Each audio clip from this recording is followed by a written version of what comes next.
Hi there, I'm Christine Dunbar from speechmodification.com, and this is my Smart American Accent training.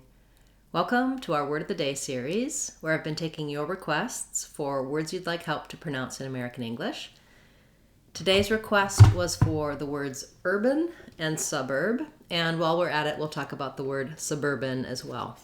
And we'll see how these words are interrelated and the way we talk about the sounds in these words. There's a lot of interesting things with these R sounds and these schwa sounds and stress. So let's get started. Looking at the word urban, we have first syllable stress, and the UR sound says the UR letters say the ER sound, You see the same spelling for in words like turn. We also see the sound spelled with letters ER, OR, IR, but it's one sound. And because it's stressed in urban, in the dictionary, you might see it like this. So that's a symbol for the sound. Another symbol for the sound is the schwa sound with a little R marker on it. And in an unstressed you might see it like this. Other dictionaries will write the sound as a schwa and an R, or another letter and another IPA symbol and an R. So what's important is to learn the symbols used in the dictionary by you. I tend to use this one, a schwa and an R, or this one, depending on the setting. Here, I intentionally use the symbol for the stressed that we see in bird and turn and urban, because I want you to know that you hold it longer. It's that clear sound. So my is long and my bin is short. I can especially hear this on the vowel in the second syllable.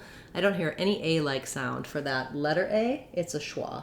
So if anything, you're going to hear an urban, but you might hear almost no vowel at all. Urban, bin. I'm moving right from the B to the N. I might have a tiny sound or a tiny schwa sound, but really it's probably best to think about it as almost no vowel, urban. Otherwise, you might sound too even, like urban. You don't really want that. You want urban. Similarly, in suburb, I also have first syllable stress, and the second syllable is shorter. I can't get rid of that vowel, though, because it's an R-controlled vowel. So it's, again, another spelled with UR, and so it's going to be a little bit longer than the second syllable of urban.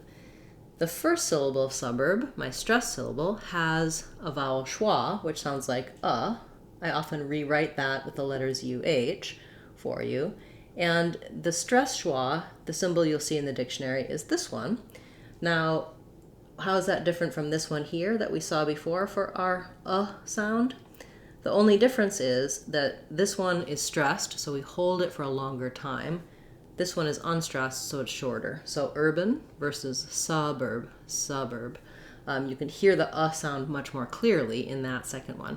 But you don't want the vowel sound to change. And what many people do is they will have, when they know they have to hold that longer, not consciously know it, but because of the word is something like suburb, the error that I'll hear is people will say it more like suburb. They'll open up too much, get too tense on that vowel. You still want that really relaxed central sound that you had in urban, but just holding it longer. Suburb. Then suburban is basically like putting urban and suburb together a little bit, isn't it? And we have second syllable stress. And so now, even though this is the same start, right? Suburb, suburban, you can hear my vowel sound didn't change, but the length of my vowel did. So I still have the su and the burb, but now it's short long.